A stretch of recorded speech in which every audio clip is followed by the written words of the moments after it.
And just like that, we're back. Hello and welcome to Generation Movie on a Monday night, a rainy Monday night in Florida. I don't know what's Uh, going on up there in PA, Rich Drees, but eh, it's rainy as hell down here.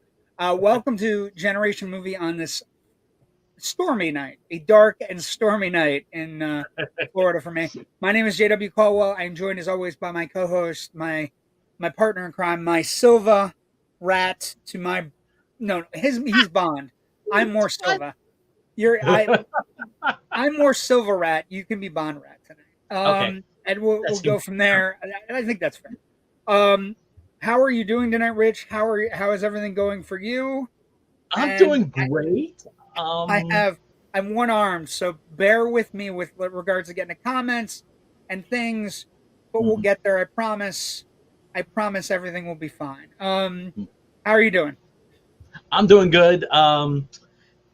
As we were preparing to uh, come on live here, I had been trying to finish off a piece that I wanted to get published today. It will have to come tomorrow, early in the morning, on possible other storylines that might make good films for this new line of uh, Lord of the Planet of the Apes? Rings Middle Earth Oh, films okay. that Warner Brothers is doing with Peter Jackson producing.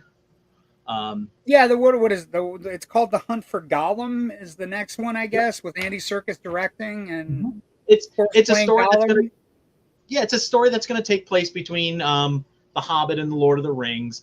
If you're a Tolkien nerd like I am, you've read in the appendices and a little bit in Fellowship how Aragorn was a ranger, friends with Gandalf, and after Gollum came out of the caves looking for his precious and the Bagginses, he the the Rangers were kind of tasked with trying to find Gollum because Gandalf had some bad feelings about that little magic invisibility ring that Frodo discovered, excuse me, that Bilbo discovered and stole from him. So there's a whole thing about how they capture him, and then he escapes, goes to is captured by Sauron, which we see a little bit of in the movies. And then he comes back. He escapes. He comes back out. He's captured again, brought to Lothlorien, uh, where he then manages to escape again. And that's why Aragorn was on his way to Bree to meet the hobbits, to go to Rivendell to say, oh, by the way, I Gollum can escaped. I be honest? I love the Lord of the Rings movies. I love Peter Jackson. I would like to see Peter Jackson do other stuff. I know they have all the sets and everything's there, and New Zealand's pretty, but he made some really great movies, like great horror movies and great stuff. And he's now like it's like Cameron. We're never gonna get another good Cameron movie because everything's immersed in Avatar. You know what I mean? And I don't mean it in a Well, bad way. I love the area. I love the world. But mhm. I would like to see them. I'd love to Yeah, I see would. him do a horror film again. Frighteners is one of my favorite movies. Frighteners is fantastic. I love Yeah, Frighteners. I would.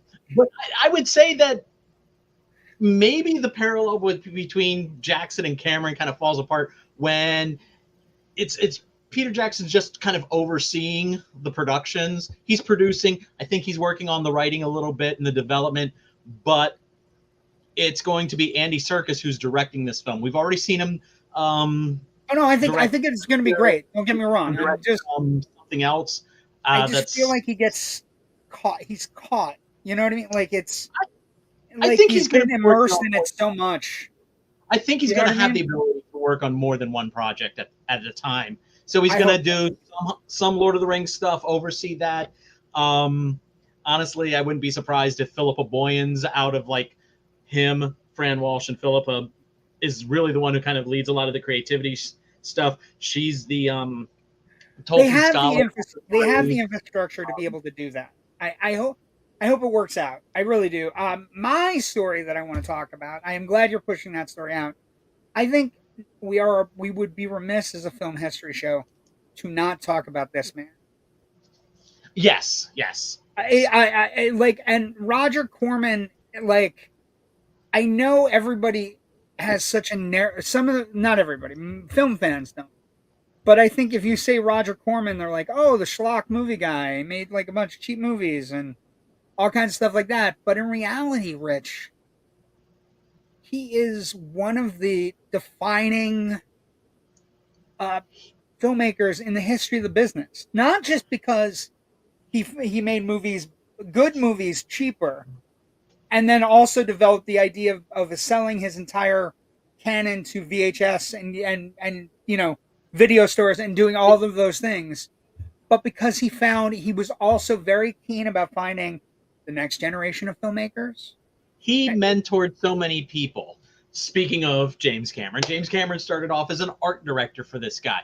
He Piranha 2: The Spawning, kids. A James Cameron movie that's enjoyable. Without this guy's also a big believer in the world of Roger Corman. Jonathan Demme was a fantastic director who Corman did a lot of cameos for a lot of people. But Demme is one of the guys he found. Ron Howard's one of the people that cut his teeth on Roger Corman movies. Gail Ann Hurd, who is a producer extraordinaire. A spectacular female producer.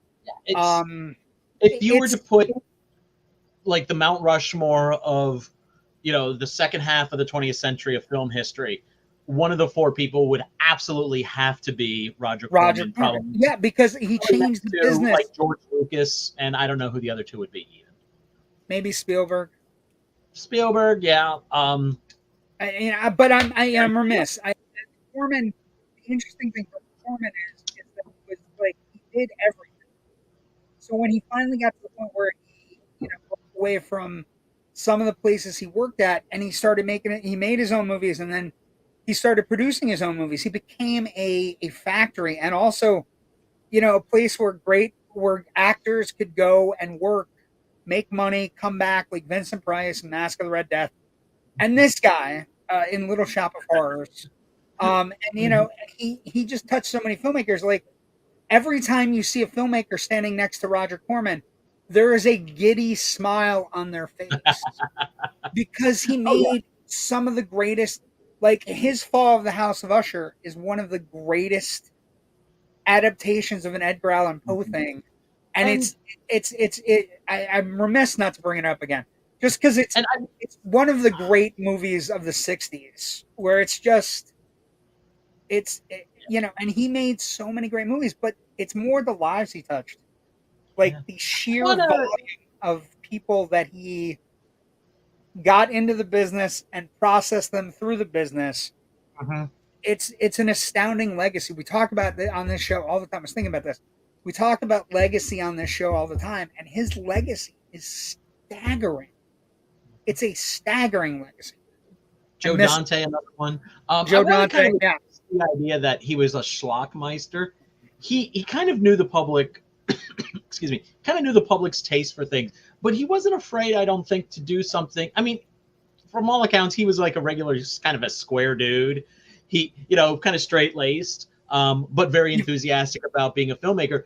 And yet, for the movie where that's all about acid, he actually went out and dropped acid just so he knew what that was like. And he's like, okay, I did that. Now let's make a movie. Let's make a movie. Well, that's that. He wasn't afraid to do things that addressed social issues, which was big and important in the 60s. You have like his Hell's Angels movie. You have some other stuff. William Shatner stars in a Roger Corman film called The Intruder. It's about a southern town. It's the 60s. The civil rights movement is very, much an ongoing, ever-present thing in people's lives. And he is playing a southern agitator who is trying to rile up the people against, civil rights. Let's just put it that way. And he uses a lot of words that really you don't ever expect to hear out of William Shatner's mouth. And also, it's an amazing performance. It's an amazing movie. It's a really hard-hitting film. Shatner has talked about it a few times in his own, biography and memoirs and stuff. And that's one, if you really want like almost an atypical Roger Corman film, I would recommend checking out The Intruder. Fantastic. Well, and when I say schlockmeister, I don't mean it like that. I mean it more along the lines of, I think at first glance, he looks like he's he's just making violent exploitation movie kind of stuff. Drive-in stuff. He kept the American drive-in running in the 60s Teenage and 70s. caveman. Yeah, I mean, but in reality, when you look at him, he basically, and I say this with like not realizing we're bringing up Shakespeare, but he very much understood that sex and violence sold. And one of his greatest claims to fame is, I made over 200 movies in Hollywood and I never lost a dime. Mm-hmm. Give me any filmmaker anywhere that can say I made over 200 movies and never lost any money. I only made money. Whether it be Hell, $10, you know what I mean? Like that is a claim to fame that not a lot of filmmakers have. And he's true. just one of those guys. He was a nurturing guy. He always, if somebody called up and said I need a cameo, of course, the scene I showed earlier, of course, is from Silence of the Lambs, right? Jonathan Demme would go on to win the Best Director and Best Picture, and he played one of the Washington elite for him. He would always do cameos. He would always show up. He would always, if they had trouble with things, he would help them. I just think he's one of those guys. Let's get some comments. Yeah, let's go. Good evening, gentlemen. I hope you're well. Hey, Joe. I'm doing the best I can. I'm one-armed right now. We'll have to see what happened. It was the man with Monday the 13th. Yes, we're ahead of schedule for Jason. It was the man with one arm, spitting fucking nails. Yeah. Hey guys. Hi Mick. How you doing? Good to see you. Mick. Thank you. I hear things about this Mick Manhattan. I've not met him yet, but I hear he runs a pretty cool podcast, and I'm excited that he's watching our show tonight. There may be branches out in the future. I don't know. Let's see. Thanks for tuning in. I sent a message to you on Messenger last Monday, replying you back. Had a security update message. Not sure if it went through. I got everything. And thanks. I think he's talking to Mick. Our buddy Mick Strawn has some Corman stories. Excellent. I imagine. I heard nothing but good things though. Shrek is love. Shrek is life. I don't know where we're going with that. I assume she's just trying to get into the heads up on. I hope she's doing well. I know she might be. Yeah. It's good to see Natasha. She has some fun news, but that's her news to tell you. So. Okay. I'm not gonna. I'm sure it's great news. And I'm sure we'll hear. If she wants to come in tonight, she can. I can send her a link. She's just hanging out. I mean, she does like the Skyfall. I know she does. I know she likes the Skyfall. Like we're talking about it like it's the Skyfall. It's beautiful. It's like velvet. It's like butter. Yeah. Give me 1 second. I'll be nice. I'll send her a link if she wants to come in and talk to us. I don't know. She's been busy and she's been artistic, so it is what it is. We gotta roll with the punches. We lose track with her when she gets rolling in these shows where everybody wants to cast her. So, but that's good. I'm happy for her about that. I just sent it to her. Okay, I'm sad we don't get to see her. Thank you for doing that.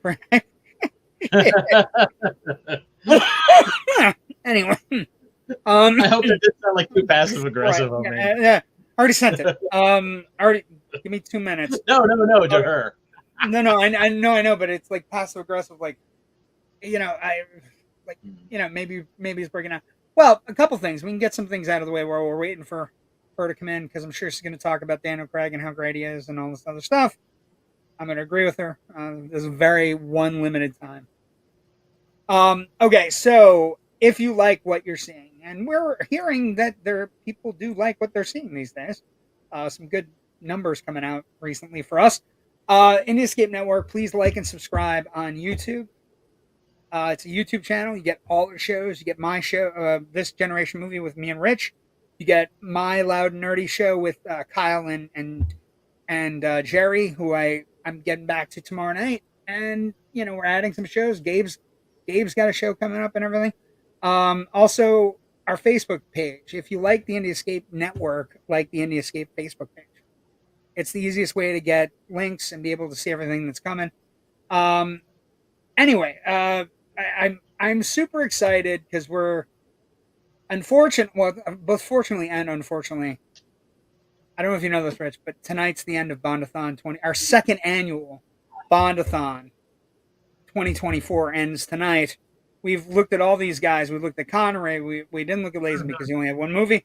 Roger Moore, Pierce Brosnan's last movie, Timothy Dalton's last movie, Pierce Brosnan, and now Daniel Craig. These guys, this is an important role, and I think the third movie, if you get to a third movie as Bond, two things: the crowd likes you, the audience likes you, and you're probably doing something right. And I will say that James Bond will return, but for tonight, we end BOND-A-THON 2024 with Skyfall, which is, I did a couple posters because I like the poster so much. Like, that's a ridiculous poster. It's super cool without giving anything away. And once you see the movie, you're like, oh my God, that's amazing. But I think the interesting thing about Skyfall, speaking of Skyfall, speaking of the world lighting up just. Hi guys. Hey. Hi Natasha, how are you? Good evening. I'm glad to hear that you're out of the hospital and that you're back on your feet. Like I said, I'm one-armed right now. Everything will be fine, I'm sure. How are you? How'd your shows go? How's everything going? The shows were fantastic. Okay. Are you doing another show? I have auditions tomorrow night. I have a good feeling for them. I can't guarantee because one way or another. you've already read them, so it's like you cheated. It's like you're cheating, Natasha. You're cheating at this. I would be happy to see someone else's take on it. That also being said, my one act just got approved. Is that the big news? No, I'm going to Paris in 9 days. Is the big news. Yeah, that's the big news I was hoping. Oh, I didn't know about the one act. Okay, just so we're clear, I thought it was like a big life event, like not that Paris isn't, but I thought it was something else. It's my first time ever going anywhere. Okay, I'm proud to say, if you know, you know, I didn't know. So congratulations. I've been kind of like living in my own space. It is what it is. But we're gonna talk about Skyfall tonight. You want to join us? You want to talk? Are you leaving? Here, am I not? Yeah, but sometimes you just pop in, say hi, you leave. If you don't need me, I'll just take my rum and go and be like, why is the rum always gone? Well, the rum's always gone because you drink it. Maybe later when we're done, I'll show everybody my scar. It looks like I was in Dr. Frankenstein's lab. My wife looked at me and she said, "Is your brain abnormal?" No, my wife looked at me. It's always been abnormal. My wife looked at me and said, "Did they do that with a butter knife?" It looks like a steak that just doesn't look right. Anyway, I'll show it to you guys later off camera. Billy for the kill. Off show. But we're talking about Skyfall tonight. We have to begin with production. I'm going to say something, and I believe this. What I have on my screen tonight, J.W. Colwell, Roger Deakins is the MVP. Does this not look the best of any Bond film ever? Agreed. This is the most beautiful Bond film ever shot. There are shots in this movie that are just fucking to die for. Like, there's a shot that's like part Shining, part Bond, where they're traveling the road and like through Scotland. He could literally be either Deckard and Rachel escaping in the original Blade Runner cut, or it could be Jack Torrance going to work. It's close. But there are other beautiful shots. Like, I was looking at the one shot near the end. The whole fight that takes place is it Hong Kong or Shanghai? It's Shanghai. Excuse me. That whole fight is insanely beautiful. It's a marvel, and you're not. Yeah, it's beautiful, and there's glossy pictures. I really think Deakins is the MVP, and I was like reading, like I was looking at the rest, like, Roger Deakins is an ace, and it's like he did a Bond film, check. I can't believe they haven't had him back. I can't believe that somebody hasn't thrown a ton of money at him and been like, look, the way you shoot Bond is better than the way anybody shoots Bond. And it looks more, this movie looks more, I was just talking to myself watching it going, this is gorgeous. This It's the only Bond that ever got nominated for cinematography. Well, and but he's an ace, but the thing is, I don't understand why you wouldn't throw. Maybe it was just one of those things. Maybe again, I somehow think it was check. I did a Bond movie. I can die now or whatever. I don't There's know. some other things in there. There are. His entrance into the casino in Macau is, I think, stunning.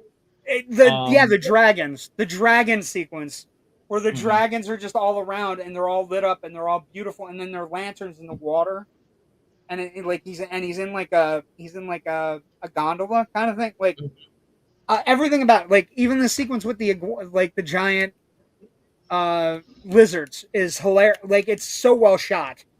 Like because there's dragons, whatever it is, the lizards, the big lizards. Don't care. I was watching Moneypenny. I don't care about I was also watching Berenice Marlohe. I was gonna say the only Bond girl that ever makes me want to have a smoke. she's stunning. I would also actually throw out there that I will stand behind this, and Rich and I have discussed this. I think Dame Judi Dench is a Bond girl in this movie. I've been saying that for years. Okay, well, I hadn't heard it, so I'm not stealing your thunder. I'm just I'm agreeing with you. Oh, okay. Well, I'm not used to that. So maybe it could be you're feeling pity because I only have one arm. Rarity. Just I know it's like a snowy day in hell. But anyway, another thing about the way this movie is shot is not just it's beautifully lit and every frame is painterly. Every shot, though, actually you can see it. You can move with it. It moves smoothly. It's kinetic.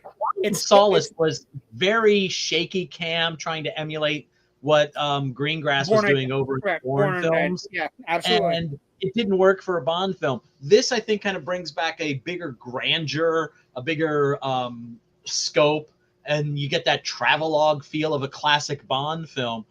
But just because everything looks beautiful and everything makes you want to go everywhere as he goes. Every one of the Bond films, they just like threw a shit ton of light on everything.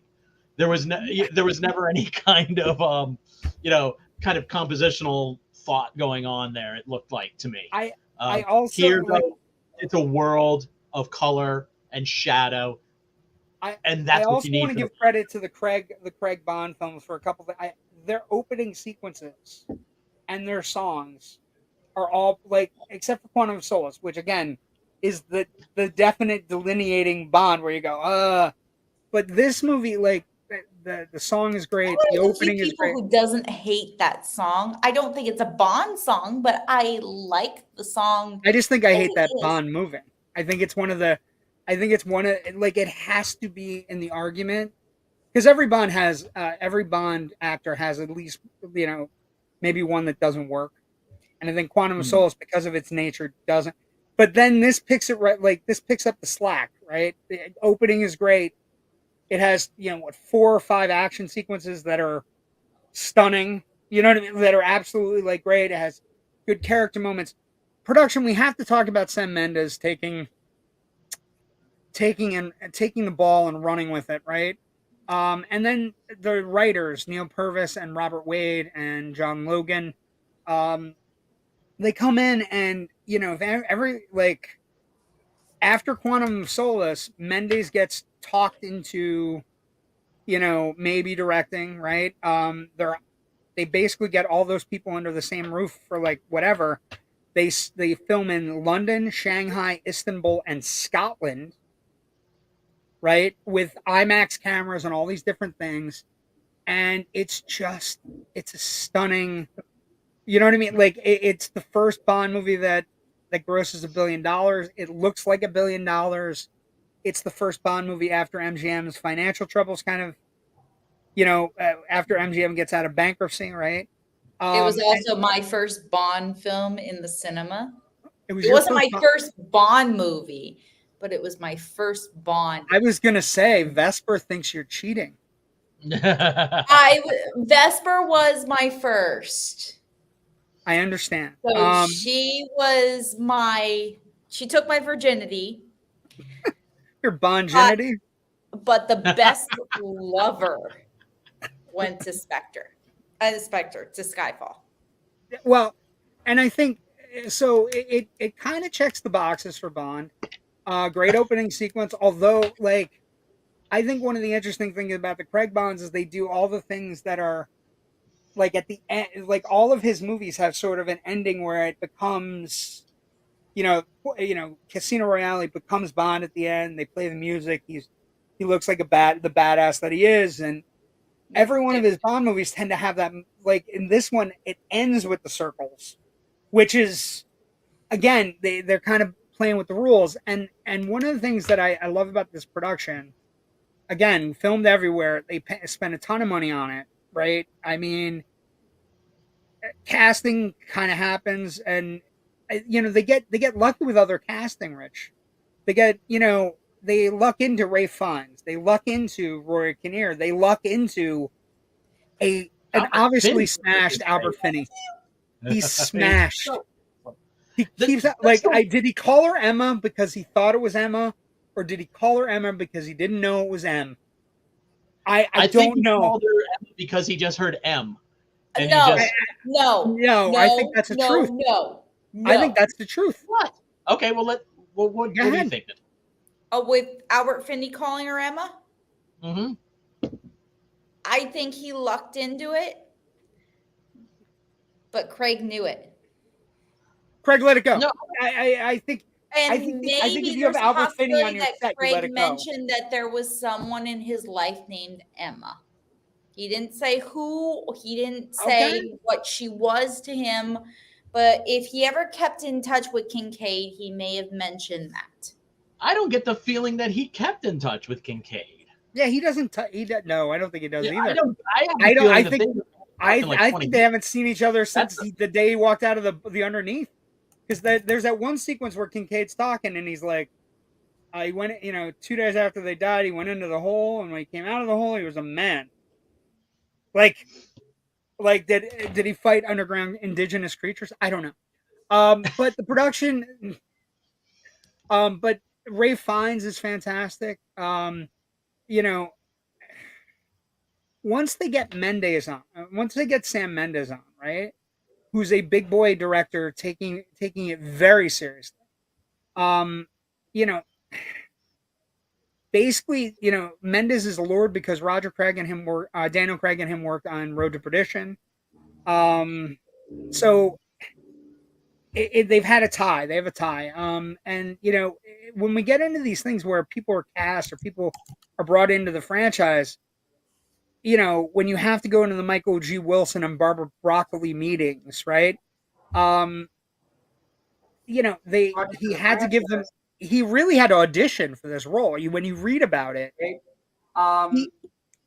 he literally had to audition for these roles, like the role of director, which, I don't know that Sam Mendes should be auditioning, but he came in and he had a game plan. He said, "Here's what we're going to do. We're going to make this an extravagant Bond. We're going to make this a best Bond." And they have a lot of things working in their favor. They sign Mendes. They start casting, right? They get the crew. They get Roger Deakins, because he had worked with Mendes on Jarhead and Revolutionary Road. They get all of these people to come in and basically, come in and just fix it. So, and everything that went wrong with Quantum of Solace gets fixed. You get Thomas Newman. We get Thomas Newman. We get we get Daniel Kleinman coming to the title sequence, coming back after he did the title sequence for Casino Royale, right? Which is an amazing title sequence. Yes, I remember all of Craig's title sequences are great. I remember hunting down my first ever laptop, and I was in an Office Max. And in order to test the video quality, I pulled up the opening sequence of Skyfall on that laptop just to look at it to compare. We were young. We had no idea. I think it's good. That's a great story. Well, no, I mean it. That's an absolute great story. But I think, when they start putting the pieces together, Rich, and I know, I put this in the thing, the name of this episode is The $1 Billion Bond. This is the bigger, better, more characterization, more action, more Bond, right? This is the Bond film that I think this is the Bond film that cements Craig. Like, don't get me wrong, I think Casino Royale is great, but I think this one cements him. There's a through line from Casino Royale through Quantum of Solace and ending here that kind of is exploring Bond's character and building him to this secret agent most people like. And you're also seeing them moving around pieces too. We've finally got Moneypenny. We finally got a new M. Yeah, and in the mahogany room with the leather door and everything.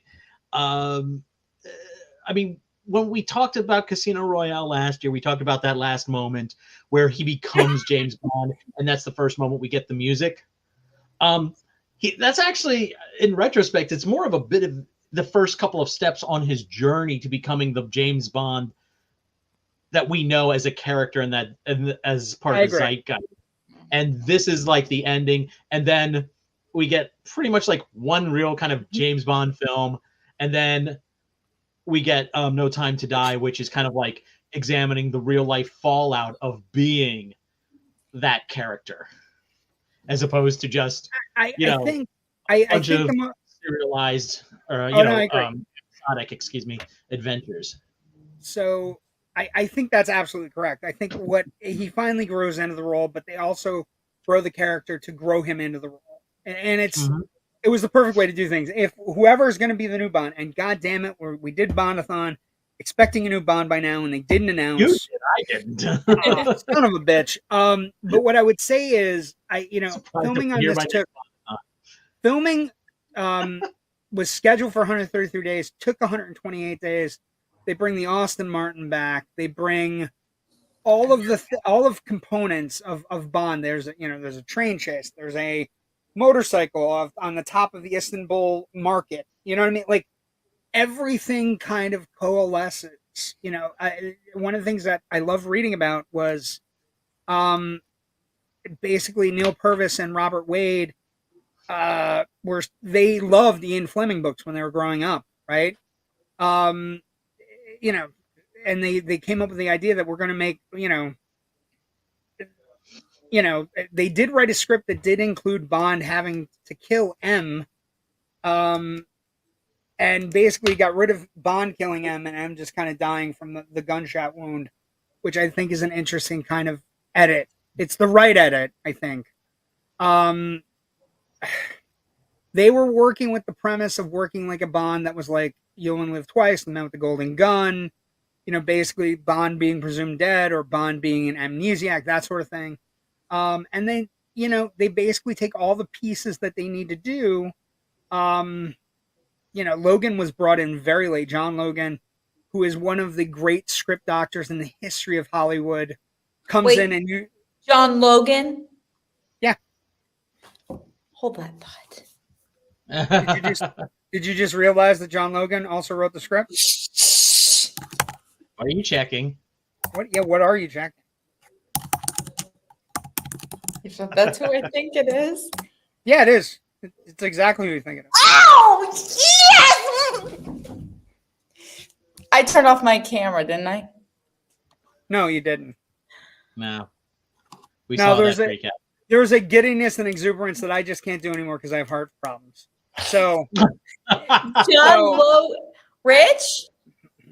John Logan, yes, Gladiator. No, yes, and Moulin Rouge, but whatever. He wrote Penny Dreadful. Oh, that John Logan, yeah. Yeah, same John Logan. Which is how he also wrote City of Angels. He also wrote we don't talk about that. We don't. Penny Dreadful. Don't talk about that. The Last Samurai. Yeah. But anyway, coming back to Skyfall, getting back to Skyfall, John Logan is how we get who in the cast? Rich, you should know the answer to this. No, I don't. I don't, because I haven't watched Penny Dreadful all the way through. But you have met this character. Rory Kinnear. Rory Kinnear. Okay. Rory Kinnear is already in the film. Yeah, he's already been in the franchise. In Quantum Yeah, of I know Solace. he was in Quantum, but that's how we end up buffing his character up. Well, okay, maybe they buff it up. That's because possible. by Spectre, But we get a huge shootout with most of the main characters playing a very pivotal moment. Basically what they do here is Logan comes in and basically polishes up all the issues and basically fixes any of the problems they had, making the movie. It films in less days than it needed, 128 days. They filmed all over London, underground stations. They filmed all over the place. An amazing shoot. They also, it does bear, as we talk about production, to talk a little bit about Thomas Newman coming in, worked, of course, with Mendes on American Beauty, Road to Perdition, Jarhead, Revolutionary Road. He replaces David Arnold, so he becomes the 9th composer in the franchise's history. We're 23 films in, and we only have 9 composers, which is kind of an impressive thing. They, of course, sign Adele to do Adele was so hot at the time. She did the theme song. It's actually a really good theme song. It's one of the better theme songs. It's not garbage, but it's still a good Bond theme song. And then, everything comes together. They get lucky. They get Bardem, who, and I don't know if you watched one of the episodes. I know you've been busy. Bardem was actually going to be a Bond villain in another movie, and then he got passed over. Thank God he did, because we get Silva. We get Raul Silva, one of the greatest Bond villains ever. Yes, I agree, 100%. Awesome.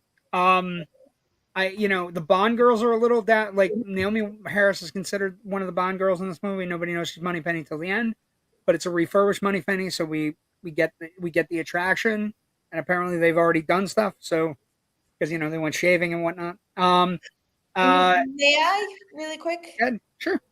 100% disagree. She is marketed as a Bond girl, but given the pattern of Bond girls, she's not a Bond girl. So there's always a Bond girl who, one, at least ends up dead, and one that ends up to the end of the movie. Technically, in this, we get 2 that ends up dead and 1 to the end of the movie. Well, in this case, we get 2 that end up dead and 1 that ends up in the movie where she's supposed to be, right? But I don't really consider Moneypenny a Bond girl, whether she's alive or dead.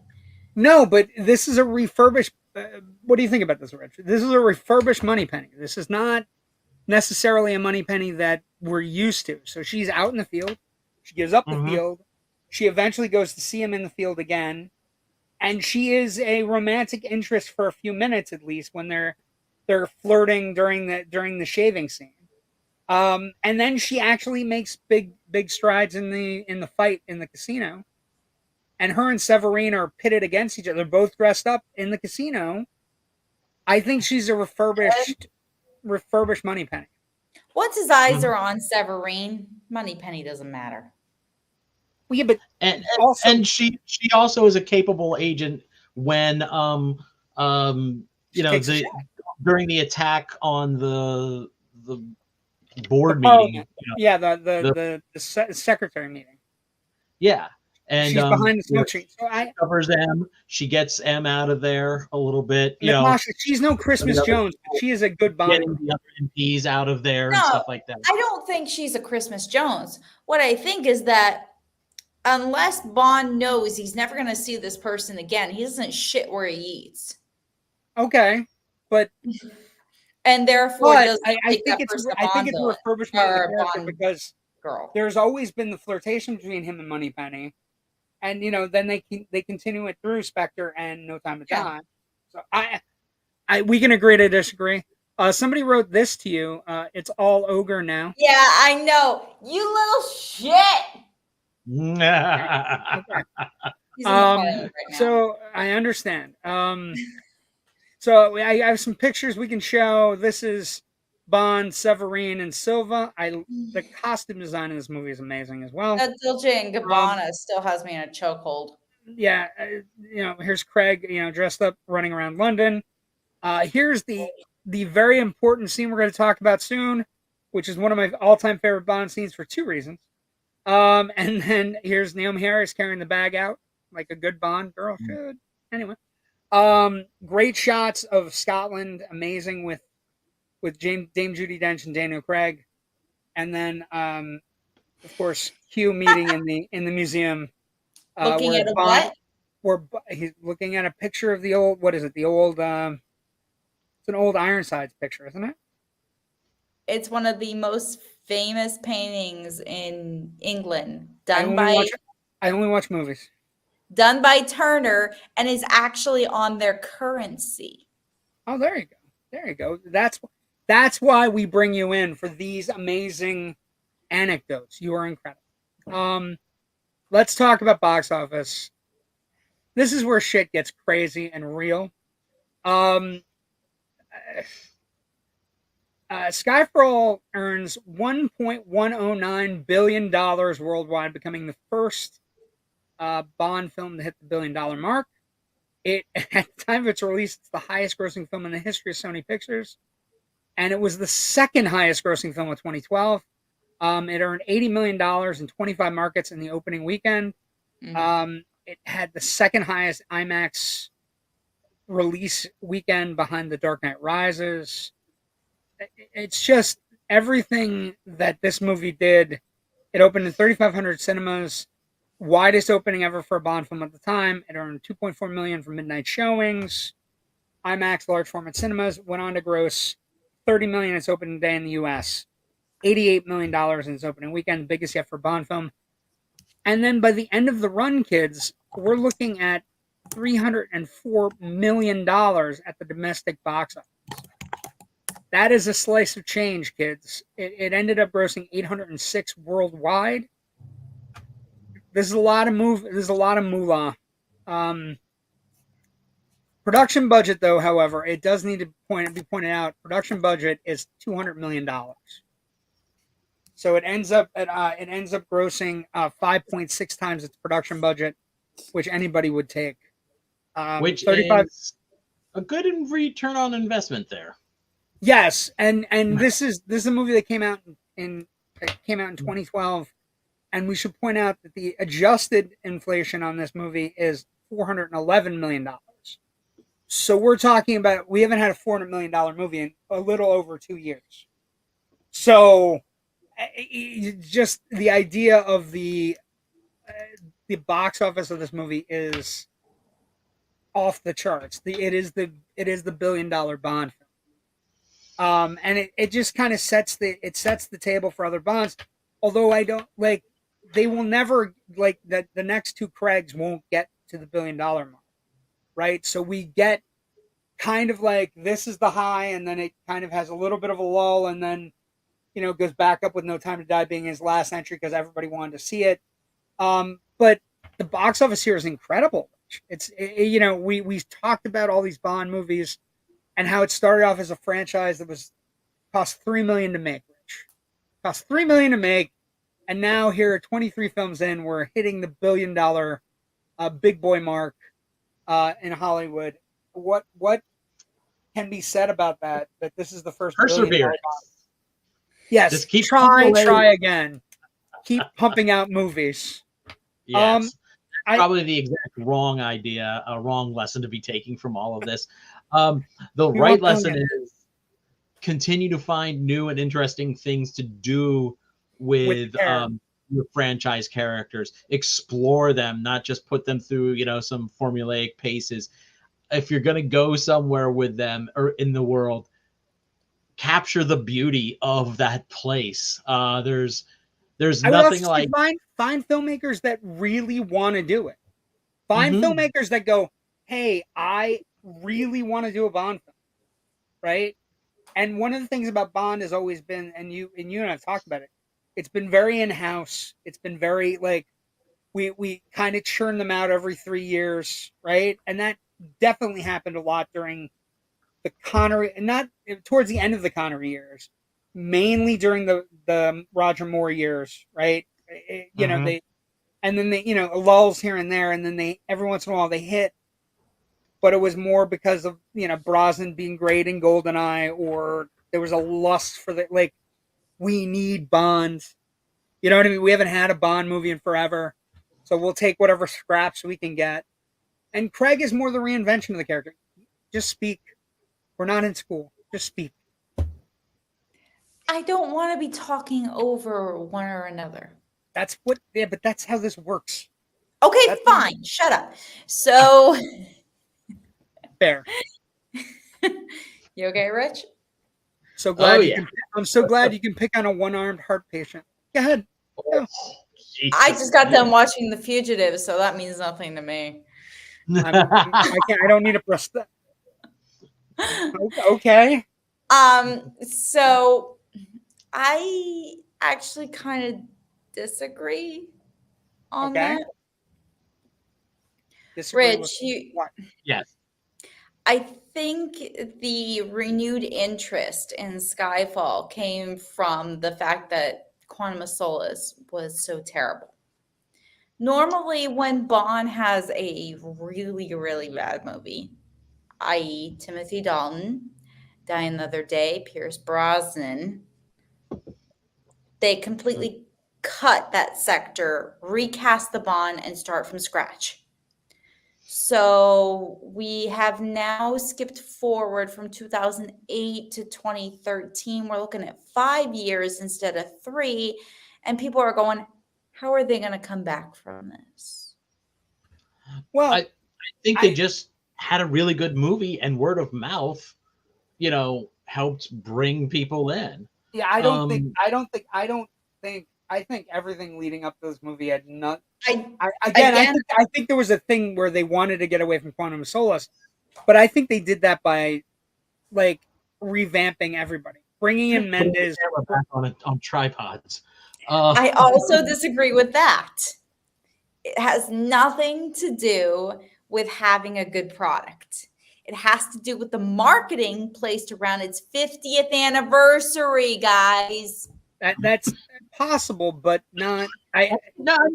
No, she's right there, because at the end of the movie we get the James Bond will return, and there's the special 50th logo, 50th anniversary logo.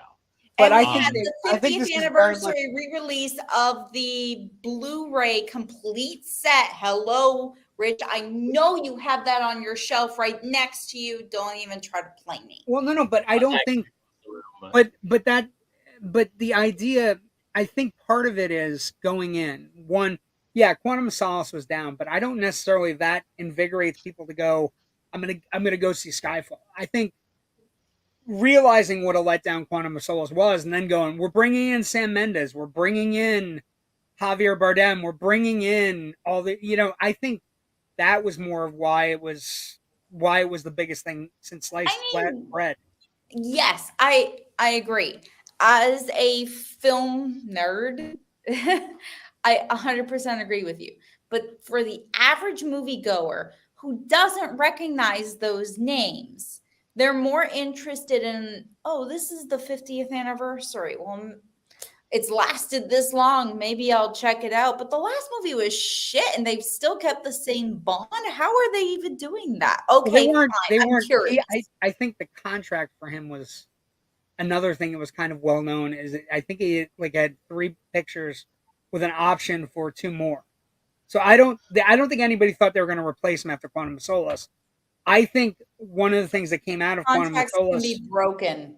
Sure, but I think one of the things that came out of Quantum of Solace was, as a franchise, we need to massively reload for the 50th anniversary.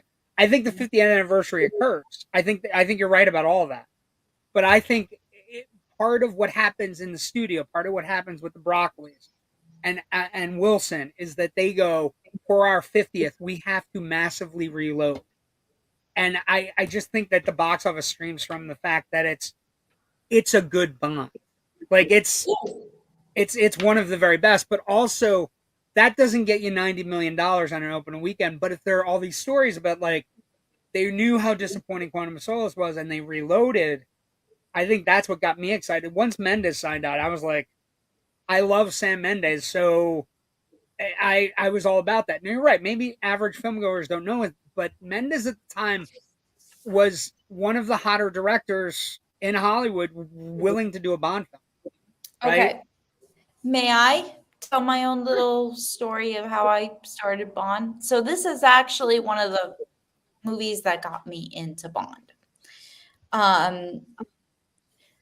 I saw Casino Royale when it came out. I saw Quantum of Solace when it came out, and I was not interested in going back or forward. I didn't give a rat's ass at that point.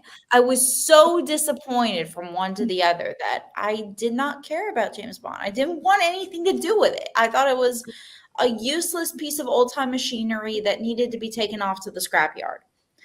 And then Quantum of Solace is that bad. I would agree with you on that. It is that bad. And then as we were doing the lead up to Skyfall, there was a lot of things about, oh, it's the 50th anniversary. We're re-releasing everything. Blah, blah, blah, blah. And I saw the trailers. I thought they were fantastic.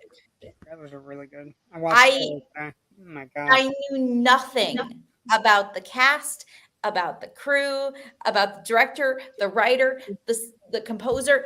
I knew nothing about that. Wait, hang on. I was 18 at the time. I remember this because I was putting together my Sadie Hawkins costume while rewatching as many Bond movies as I could get my hands on. Were you in Lil Abner? Huh? Sorry. Were you in Lil Abner? No. Just asking. You said a Sadie Hawkins. Sadie Hawkins dance, you dumbass. But anyway. What do you wait. Don't call me a dumbass. Where is the Sadie Hawkins dance from? You walked into this. You did walk into this. Where is the Sadie Hawkins? We didn't have a dance or a prom. It was just but a day. You said Sadie Hawkins Day. Where is it? Where does it come from? No one ever explained that to me, and I've never looked it up Lil because Abner, I was making a horrible day in my existence. I made a very pointed joke. It was actually, Rich, tell her how good a joke it was. It's a character who's kind of a man chaser in the Little Abner comic strip, and that's where Sadie Hawkins Day dances come from. It comes from that character. So, anyway, I finish your story. I'm sorry. So I went to the local library and I got my hands on as many Bond movies as I could, which wasn't many. It was only about 5 or 6 spread out through all 25 at that point, or 23, something like that. 23, 22. This is, it would be 22 if you're getting before this. And I could see a potential for how it evolves. But in truth, I was not impressed. I only went to it because I actually got my girlfriend to go, hey, yeah, I'll go see it with you. And when I went to it, there was 10 people in the theater on a Saturday. It was actually really depressing. But I walked out of it going, this movie is incredible. And that's fair. That's a great jump. Rich and I have talked about this a lot. We love our Bond-A-THON. We love watching good Bond movies. For people who don't watch Bond movies, I feel sad for you because you're missing out on some fun. I agree. But this movie is I'm gonna say this, and I don't want anybody upset because I know a lot of people love Casino Royale. I think this is my favorite Bond movie of all time. I actually think I love Bardem. I love the plot. I love that we kind of get, and it could be my fascination in love with Batman, but there's a lot of Batman similarities to Bond in this one. You know, he's an orphan. He's like the best of the best. He learned how to do everything afterwards. He goes home and it looks like fucking Wayne Manor. He's got a figure. He's got a Joker. You know, like He's got a secret passage. He's got secret passageways. He's got a cave.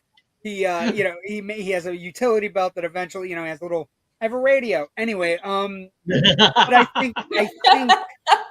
I think for this one, this is one of the very few bonds that's like when we do the critique on bonds, right? You want action sequences, you want a good Bond, you want a great villain, you want good Bond girls, and you want a good song. And so for me, this is one of the ones that, except for the Bond girls, right, which we can fight about, where it's M and Naomie Harris and Marlohe, right, Berenice Marlohe.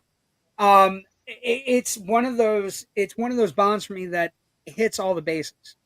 It also makes plenty of time for character work.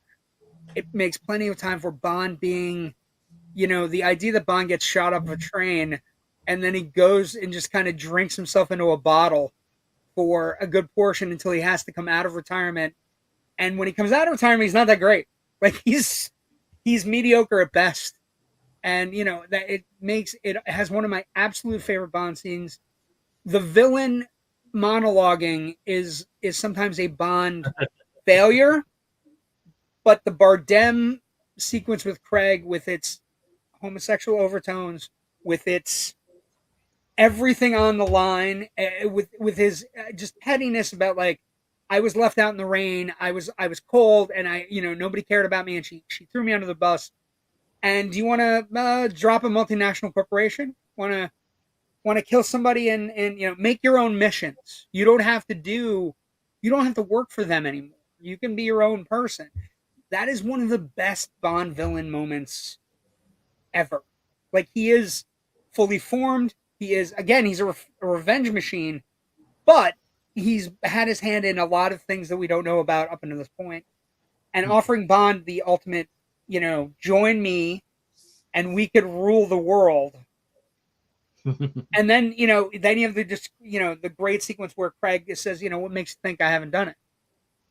Like, eye-opening. It's an eye-opening moment. Like the idea that we've never, in 23 Bonds, we've never had the thought that he might have had to cross that line. And it's fantastic. I love that line so much. What makes you think this is my first time? Yeah, come on now. It's fantastic. It's chilling. And he's like, the line before it is Bardem's line. And the line before it with Bardem is, going back to your training. Makes you want to go back to your training, doesn't it? And it's like, holy shit, this is a deeper villain. Now, what's interesting too about Silva is he and Bond are kind of almost mirror opposites, in how they react to the same thing. Same stimuli. Basically, M throwing them under a bus. M said, to Moneypenny, take the shot, even though she knew Bond could be a victim, be killed. It's a great mirror.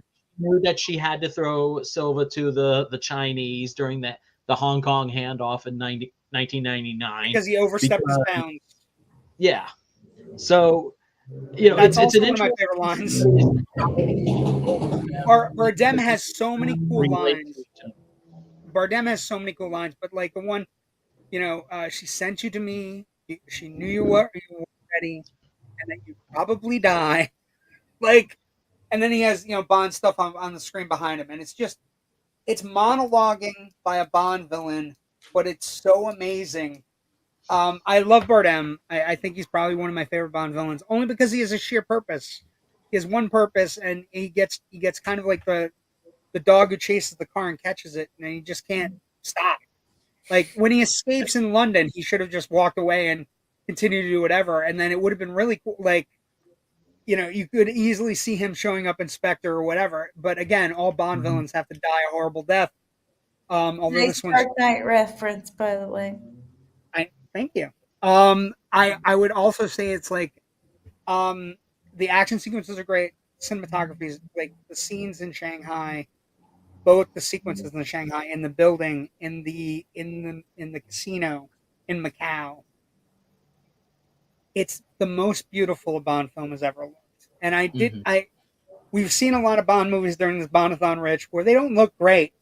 They look okay, but again, and part of it is we're spending $200 million. Part of it where we have big boy pants on with Mendes behind the scenes, who's giving the script is great. It gives Bond and the M, maturity level is very high in this. You know what I mean? Like her admission that orphans make great field agents is just horrific on every level, right? Just terrible that we get their meat hooks in. But you're right, the two sides of the same point. With Bond, basically, she shoots him off the train. Silva gets thrown under the bus.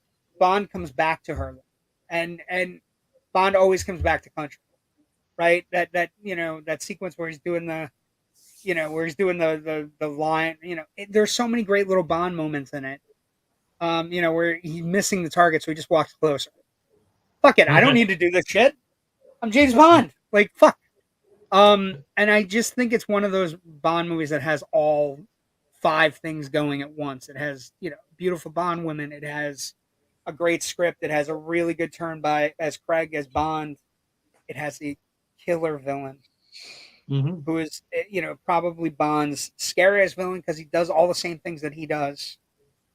And technically probably does them better because he didn't get shot off a train. You know what I mean? Like, I was her favorite, and I was better than you. Well, and then Bond, what does Bond say? Like, we'll see. You know what I mean? Like, they throw back and forth, and then I just think there's so many great little moments, and the Moneypenny stuff is really good, and when we find out she's not going to be a field agent anymore, and and then we get Ray Fiennes has a great sequence in the subway train coming through.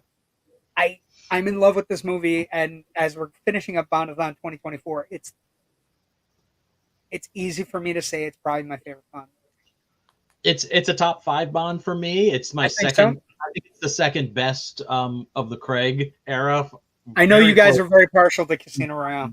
Casino Royale, and then I would say it's No Time to Die, Spectre, and then way the fuck down is Quantum of Solace. We're talking way Roger Moore View to a Kill level for Quantum of Solace, to be fair. Yeah.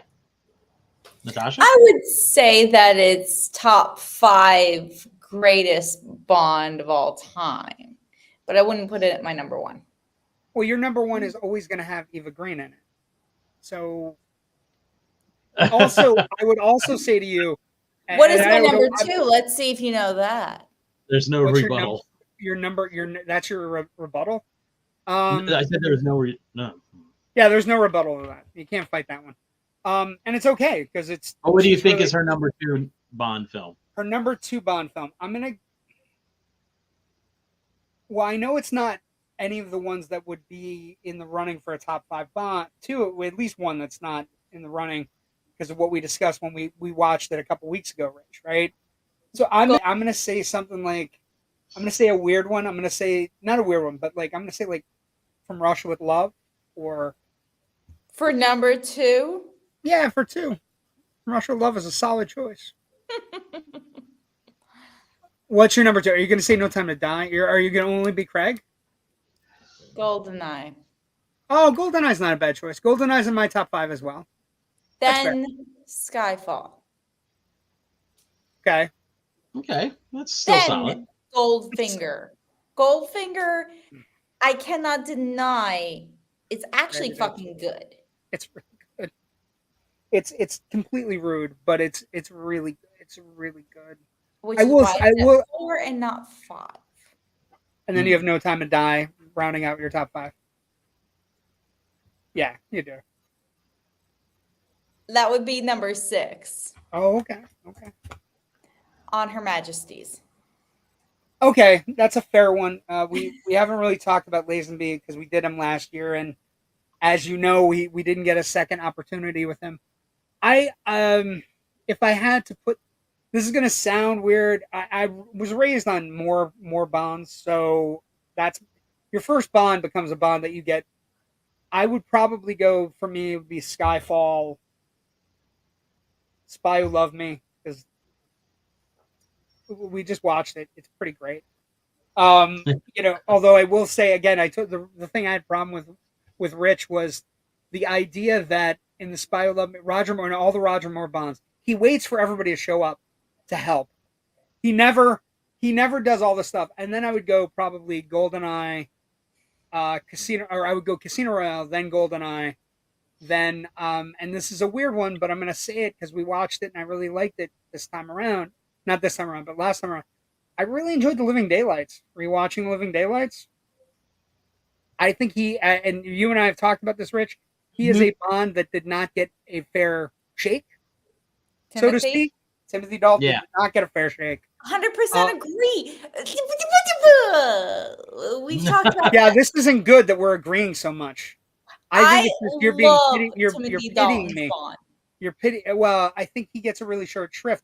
I think Living Daylights, when we watched it last year, was pretty good. I actually think License to Kill wasn't bad, but it was messy. It was choppy. It was messy. Very, very choppy. But he, as a Bond, Rich has mentioned this before. He goes, Timothy Dalton walked so that Daniel Craig could run. Yeah, we talked and I 100% fucking agree with that. I also said on the episode with Dalton, with License to Kill, Dalton is very much the Henry Cavill of Bond. He's very much now. Well, he's very much the Henry Cavill of Bond, in the sense that he didn't get he didn't get a third chance with a really good Bond. Usually by the third Bond, they know what kind of Bond they have. They're going downhill by then. Hello, possibly. Sorry, Pierce. Oh, we watched the third one. The third one wasn't bad. World Is Not Enough was not bad. No, it's actually not bad, but it is a turning point, and they just go downhill from there. I agree with that, but I would also say to you, I don't know how you're not. If you love the Bond girls that you love, I don't know how you're not on Sophie Marceau's doorstep. Rich, or are you on Sophie Marceau's doorstep? Rich, would you like to bring one of our conversations that we had in the morning, like 2 weeks ago, on air, please? I'll let you start that, though. We actually had a discussion. I'm pretty certain it was roughly around the time of your review, of whether or not Sophie Marceau is the only actual female Bond villain. Not a henchman, she's definitely a Bond villain. She's definitely. But is she the only female one to exist? Yes, because it's basically Bond goes to bed with, thinking he's going to bed with a regular Bond girl or his wife, and he actually goes to bed with, Blofeld. She's way more dangerous than actually. Did you tell her all about our? Speaking of Batman references, just so we're clear, World Is Not Enough. I haven't watched it in a long time, but I do. No, but think about it. Sophie Marceau is Ra's al Ghul, is Talia, and Renard is Bane. And their action is the same. Bane can't feel pain. Renard can't feel pain. I am a full believer that Chris Nolan definitely saw The World Is Not Enough, and definitely love that concept. Think about you'll think about it. You'll have more rum. You'll think about it. I guarantee you'll look at it totally different, because I did it to Rich on air, and Rich went, "Oh, yeah, holy shit, holy shit." There's something there. But this is one of the best Bonds, bar none. It's definitely top 5 for almost anybody who was a Bond aficionado, and it's a pretty great flick. And Bardem is great. Craig is great. Judi Dench is great. Albert Finney is great. Albert Finney's wonderful. Albert Finney always breaks my heart. I love him so much. He's just so wonderful.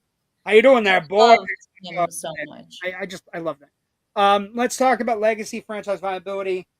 Of course, after the first $1 billion Bond, franchise viability is at an all-time high. They do squander a little bit of it because they make Spectre, right? Because Spectre's okay. But I would say one of the things about Spectre that kind of loses it in the translation here is Bardem.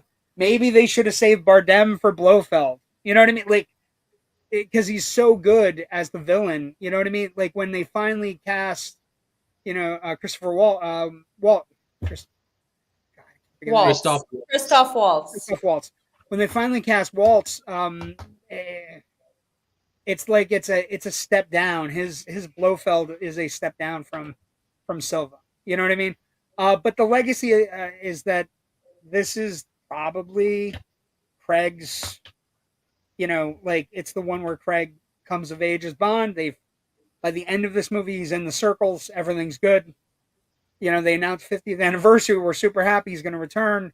And Craig has put his official stamp on the character because he's gotten more to do in this movie than any other Bond. Mm-hmm. There's more going on in this movie than most Bonds get in their entire Bond oeuvre. You know what I mean? He gets a lot to do in this one. I just had an interesting thought. Now, knowing what has become of this actor, would Andrew Scott, coming off of playing Moriarty in Sherlock, been better for Blofeld than Christoph Waltz? Sure, but the problem you run in there is the Broccolis are always going to be in-house, and the Broccolis try not to react to any other British franchise. They don't react to Doctor Who. They don't react to, at the time, Sherlock, right? They tend to, if it's a big British thing, it's one thing. They tend to shy away from that stuff. So, yeah, I mean, maybe he would have been great. I mean, theoretically, he would have been he could be a good Bond. Too old at this point. He's over 50. He's almost. We're gonna get a baby. We're gonna get an absolute baby, a baby child. But we're not getting a baby. We're gonna get someone who is roughly almost 30 years old, who's mature enough in order to carry the franchise for at least 15 years, but who is a character actor who has been around long enough in order to have gained his wings. Maybe we're gonna get a Craven the Hunter. I'm super excited. He's too big at this point. He's been around. He's too big. So who are you putting in the Aston Martin? This is a perfect. This at the end of BOND-A-THON 2024 is a perfect moment for all of us to take stock and go, who is going to be the next James Bond? I actually had a thought on this the other day, and now I'm forgetting his fucking name. Go ahead. I'm thinking it's going to be someone we don't see coming. Nobody saw Daniel Craig. Yeah. I agree with that.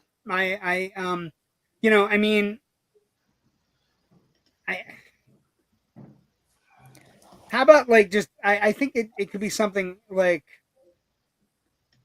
I don't know. I think all the money on Aaron Taylor, right? Aaron Taylor Johnson is amazing. He's 33. He's been in big movies, but he hasn't really opened any movies. You know what I mean? So I'm a little bit concerned about that. I think Cavill's out of the running. I think Regé-Jean Page is out of the running. I think he's like 5 years too old. I have one. Go ahead. No, you go first. Finish up your section. I think somebody interesting that is kind of like cutting his teeth right now and playing in a lot of these genre movies. He might be a little bit too old, but I think an interesting choice would be Dan Stevens. Too old. Sure. I think he'd be fantastic. I just got done watching Abigail the other night. I'm a huge Downton Abbey fan. Fucking amazing. Thank you very much, Raven. Fucking amazing, Abigail. Fucking amazing in Kong versus Kong Godzilla. Fucking amazing in genre movies. I'm totally sold on Dan Stevens right now. So, but who's your guy? Who do you say? Who's the next? I'm going for Fabian Frankel from House of the Dragon. He would be the first one I put forward. He's currently playing Sir Christian Cole, a supporting actor, a lot smaller, but enough metal to kind of put himself build forward. it. Okay. I think, when you look at, I don't know, I think they missed the boat on a couple of them. Also, I also think I think Aaron Taylor Johnson, it could be in the front runner, because I think they're getting away from the Craig Bond, right? The Craig Bond is gruff tank, right? And I think, Taylor Johnson's taller. He's got the hair. He's like, I think they're trying to get away from Craig. I had him in the running 10 years ago, but he's too old at this point, and he's too 30, well he's only known. 33. He's only too 33. well known. He's about to break Henry Cavill level. Once you get to Henry Cavill level, no one will book you for that role because they need to pay you at that level. They want to start someone out. I think Craig has gotten around that.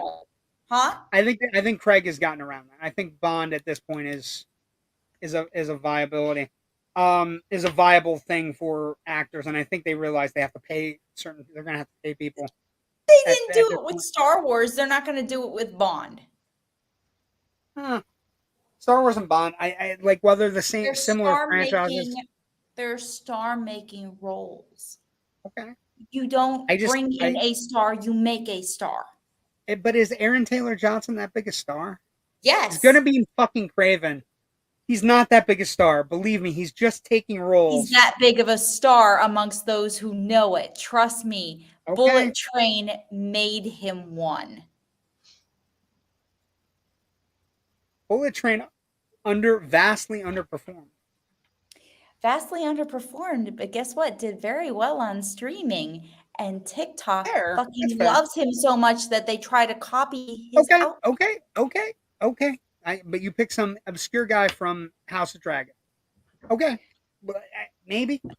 I don't know. I don't know. Craig was obscure before he was cast. He had Layer Cake. He had a couple of things out there. But and when he got picked, I was like, I knew that movie was a great movie. I knew him because I saw Elizabeth, I saw Sharps, and I saw Lara Croft. If they could get anybody that wasn't British, the kid that was on The Gentleman would have been a good Bond. Theo James? Yeah, he would have been a great Bond. I did think about him, but unfortunately he's not British. He is British. He is a British actor, Turkish born. Just like Nshuti Gatwa is a Rwandan-born Scottish actor. So, yes, he could be in the running, but he's just about tipping his peak in terms of age, and he actually is well known in terms of, certain factions. People have been following him since 2010. This is why this franchise is so important. Where can people, and Natasha, people might have missed you recently. Where can people find your stuff? What are you doing? What are you working on next? Currently right now you can find me on Facebook, Instagram, TikTok. I am currently doing really nothing. I'm taking some time off, some very well-earned time. Yeah, you're going to Paris, which is very exciting. For a week, yeah. Where can people find your stuff? Because then we got a ton of stuff we got to run through. And no, that's where they can find me right now. And then we got a ton of Paris. Yes, Natasha in Paris. I'm sure you can find some TikToks and stuff that I'll post from Paris, but it won't be till after I get back because I'm going to. Can you do one where you mimic Kim Darby from Better Off Dead? Who? Where you just run Kim Darby from Better Off Dead. I would like Natasha to be like French bread, French dressing, French fries. She's never seen Better Off Dead. Thank you. It's on the Plex. Oh, that was worth it. Hurts me. No, I actually I have no idea what that movie is. Hurts my heart. My bad ticker. It hurts. Well, let's see. Me just casually palling around. This Sunday, I will be in New York City at Marx Fest. A celebration of the Marx Brothers with my good friend and fellow film historian Jeff Boehm. We're looking forward to that. It's going to be a lot of fun. If you're in the New England area would like to see one of our short films at the end of this month, our short film, This Way to the Egress, is showing at the Block Island Film Festival in Rhode Island. The hitch, if you come out to, if you take the ferry out to this to see it, you have to stay overnight because our screening is after the last ferry happens to head back to the mainland. Sounds like a horror film. I'm just telling you, it sounds like a horror film to me. It's a weird. The three of us could write a whole about getting invited to a screening, and the screening doesn't actually exist, and you get stranded on an island with a ferry. It's a slasher film in my head. Anyway, go ahead. But all my other writing is available at FILMBUFFonline.com. We're going to be dropping a exciting piece about possible other Lord of the Rings, Middle Earth related movies that Peter Jackson and Warner Brothers could do in the future if they wish to. I've got another big piece coming up for later on in the week. My regular contributor and good friend Bill has something coming up, I think, at the end of this week in his ongoing We Found It on Streaming series. It makes me laugh every time I read one of his articles. I laugh or totally agree with him in everything he says. I do 2 other podcasts. So if you can't get enough of me here, good Lord, there's more of me out there.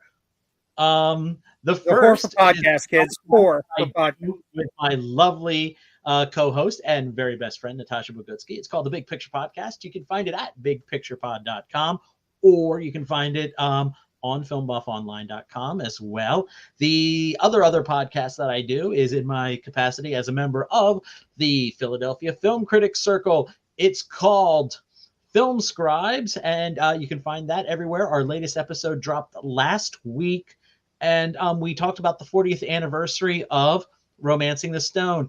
And unfortunately, we did not plan this. In fact, it literally dropped within just like a couple of hours of the announcement that Jeannie Epler, the famed stunt woman, had passed away, and she had done the Kathleen Turner's part of the mudslide in Romancing the Stone. Yeah, and Romancing the Stone is a fantastic movie. Yes, and it's a great conversation all around. So I would recommend checking that out. Of course, Film Buff Online has a great Facebook page where we post all our new stories as they go up, as well as some history stuff. And you can find me on the socials at Film Buff Rich on Twitter and Blue Sky. Okay, so you can find me, JW the Movie Guy, on Twitter, X, whatever the fuck it is, Threads, Blue Sky, Instagram, Facebook, all over the place. You can also find me on Tuesday nights here with our Thundercats logo, Loud and Nerdy, on Tuesdays at 9. I'll be joining my good friends tomorrow night. We have another It Came From Jerry's Basement. We also have another tomorrow night is I Shot an Arrow into the Sky episode of The Twilight Zone. It's a fantastic episode. Please join us. We also have coming up on a couple things going on with the network. Ecape Network is in search of producer co-host for a new Sunday night show 10 with Joe, starting in June with Joe. Shoot us an email if you're interested, the.indie.escape@gmail.com. We also, if you are creative and have a new indie movie trailer with our, indie movie, our Indie Escape Network thing where where creatives unite, send us the movie trailer commercial. We'll email it to us. We'll play it on an upcoming Indie Escape Network show for free. Again, same email, the.indie.escape@gmail.com.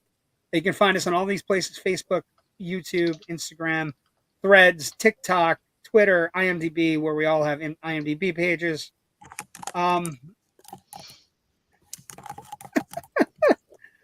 Fair enough. I'm reading the chat now. Anyway, also coming up on June 5th, we have Gabe, Symbolistic Cynicism, coming back on June 5th with one of his guests. It should be a really cool episode.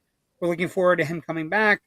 And you can find me on Tuesday nights. I'll be with Loud and Nerdy folks later. But what I will say is Rich and I have been very much preparing for the anniversary summer, the summer of anniversaries. We're going to look at a lot of movies and the importance that they have 50, 40, 30, 20 years after the fact.